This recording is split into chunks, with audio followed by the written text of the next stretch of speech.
We're joined today by Keith Coughlan, Executive Chairman of European Metals. Keith, thanks for your time. No problem, David. Thank you.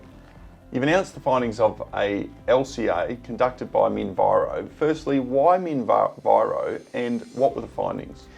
Firstly, well, Minviro are, in our belief, the preeminent independent assessor of this globally. And I think that's becoming rapidly evident by some of the other work they're doing for much bigger companies and much bigger projects than our own. Headed up by a group of very well-regarded people in the industry. So really there was no second choice other than Minviro. And the LCA findings? So we've thought for some time that Synovex would have very, very good ESG credentials in general and specifically the CO2 footprint for a number of reasons.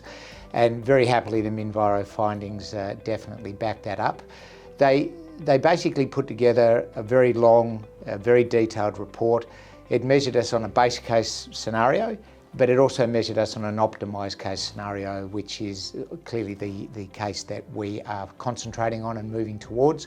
And those results show that the project certainly has a very clear potential to be one of the best, if not the best, with regards to CO2 emissions, global warming potential of any normal standard lithium project anywhere in the world.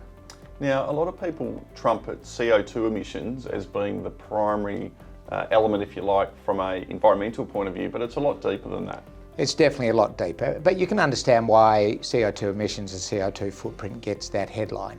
But it's also very important to look at things like water usage, acidification, a number of other measures. And this in itself, this global warming potential is also just a part of your overall ESG credentials. So all of those factors need to come together before you have the project that investors and end users are going to want to support. How confident are you that the optimised outcome is the more likely outcome? Well, very confident. I mean, to begin with, as I said, Minviro have a very, very strong reputation globally. I don't believe they would have even touched on an optimised case unless they believed that there was a strong possibility that we could get there. But if we look at it specifically, the base case scenario demonstrates 16.6 kilograms per tonne of lithium hydroxide. That's 16.6 kilograms of CO2 emissions per tonne of lithium hydroxide, and the optimised case shows less than 3. Now, the greatest saving that we have is simply the provision of green energy to the project. So Minviro's base case scenario assumed, worst case scenario, that all of the electricity provided to the Synovex project came from the grid, from burning coal, as has been the case in the Czech Republic and the region historically. And the coal there it's not particularly clean coal either. We've worked right from the start on not having that as the case, on having renewable energy powering the project. And very happily our project partner CEZ is the Czech national power utility. Now, CEZ has historically burnt coal to generate electricity, but for some years now, they've been moving away from coal and towards green energy. So they already have sufficient green energy in the area to account for more than 100% of Synovex needs, or the needs that Synovex would ever have. And really the only question in their mind, in CEZ's mind, is whether that's solar or wind power or a combination of both. It's more likely to be solar. And to give you some idea, CEZ already has 1.7 gigawatts of installed solar capacity in the region, and they plan to take that to 3.2 gigawatts by 2025. And to give you some idea, Synovex will use about 0.03 gigawatts. That's both the mining operations and the processing plant. So less than 100th of CEZ's solar capacity at the time. With this LCA now out, how does the focus from potential investors, partners, off-takers change? Well, I believe it changes significantly. The market for ESG investments, for green energy funds, is enormous, and it's growing, rapidly. I believe the statistics are that at least 50% of all the funds in the world under professional management need to provide some sort of ESG filter to every single investment that they make. And there are obviously different levels of green energy funds. So I think this is very important from that point of view, from the point of view of raising the significant money we will need to raise to take the project into production next year. But it's also very important from the point of view of the off-takers, the people to whom we will be selling our battery-grade lithium chemicals. And they want to be seen to be very green. They want to be seen to have the best green credentials they can have. They will be measured on their own CO2 emissions. And for example, a car manufacturer, when they're measured on the overall CO2 emissions of that particular vehicle, it goes right back to the supply chain, right back to where they buy their lithium from and all of their other raw materials. So it becomes very, very important for the end users as much as it is from the investors. And clearly from a regulatory point of view, in the eyes of the European Union, this makes the project even more attractive than it otherwise was. How do these results stack up in the region, but globally? Well, my comment that it demonstrates the very real potential to have the best CO2 emissions profile of any existing lithium project that's anywhere in the world. That's not just in the region. And you're looking to update or revise your PFS.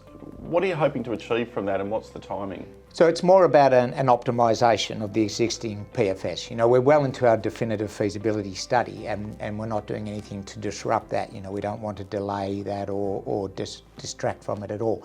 But there were assumptions made in the most recent PFS of 2019 that we've changed. We're looking to optimise certain parts of the process, including the use of backfill, for example.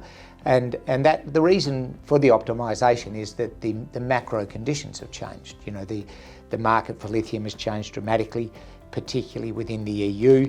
So the ability to fund a bigger project, I believe, is definitely there. At the time we wrote that PFS, we were a small Perth company operating many miles from home with no significant strategic partners, and clearly that's changed as well. So, we're definitely looking to see if we can produce more lithium from the project. The base case scenario of the PFS, which was 25,000 tonnes per annum of battery-grade lithium hydroxide for a modelled mine life of 21 years, uses well less than 10% of the overall resource. So clearly an optimisation to see if we can use more of that resource is very much in line. Looking more broadly at ESG and focusing on the S being social, what level of community support, community engagement are you seeing for the project, both in the near vicinity but also more widely in the Czech Republic? We have seen issues with other projects facing permitting issues and community issues. How does your project stack up? Well, from a social point of view, from the direct impact on the local community, we are very fortunate that Cinovets is a historic mine. We are looking to re-enter a historic underground mine, and it's a mine that operated off and on for nearly 600 years. So it has a special place in the local community. So we have very strong local community support because of this. And from an environmental impact, re-entering a historic underground mine is clearly less of an impact than trying to break new ground, whether it be underground or in an open pit sense. So the fact that Cinovets is a historic mine is very beneficial to us from all of the SG credentials. Given chairs have stated plans to be part of a gigafactory development in country, are they pushing you to be a little bit quicker or to move ahead faster because it fits into their plans?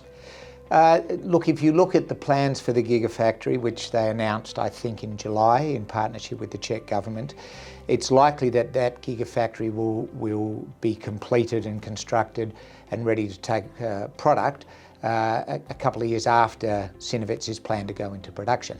So I think it's fair to say that there's a very good chance that that facility would be an offtake partner of ours at some stage in the future. We will be looking for off-takers ahead of that time simply because of the chronological order in which that has to happen. Now, producing lithium in the EU is a bit of a race. There's clearly a big demand and there's very, very limited, if not no supply. How important is it to be one of the first off the mark as opposed to coming along behind the starters? Well, you're right. There's very limited supply, in fact zero. There is zero production of battery-grade lithium chemicals in Europe whatsoever. Look, I think we'd all like to be first. It's a nice thing to aspire to, and I think that Synovitz has a very real chance to be first. But in reality, the EU is going to require far more lithium than we can ever produce, and far more lithium than any of the projects in the EU, in Europe in general, can produce even altogether. If you look at the number of battery factories being built in the region, I think at the last time I looked at that map, it accounted for about 585 gigawatt hours at full production by 2030, which accounts for more lithium than the entire world consumed last year, about 25% more lithium than the entire world consumed last year. So if every single project in Europe comes into production on time, on schedule, producing what they want to produce, which isn't itself unlikely, there's still not enough lithium produced in Europe to satisfy European demand. LCA out, an updated revised PFS on the way, a definitive feasibility study not far away. What's the next 6 months look like? So as I say, there are two streams to our news flow. One is the definitive feasibility study itself and the various milestones that we will tick along the way. So within the next 6 months, you'll see various items ticked off along the way of the DFS, probably most notably in that period of time, the pilot plant. We're looking at things like going out to equipment vendors at this point in time. We're looking at the financing aspects and starting to talk to debt providers and debt advisors. So all of those things will continue along the path. I think we're getting to the stage where it would be good to seriously engage with offtake. I know it's something that shareholders are keen to see. I've had the view that you're far better off doing the right sort of offtake deal than doing an offtake deal quickly just to get a headline. And by the right sort of offtake deal, I mean an offtake that comes with some price certainty, with the right sort of group, obviously, that's bankable. But also, we're now seeing a trend where off-takers are making real contributions, real financial contributions to the building of projects. And I think that's really the sort of thing we would like to see. It's the sort of offtake we'd like to put together. But those are the keys for us in the next 6 months.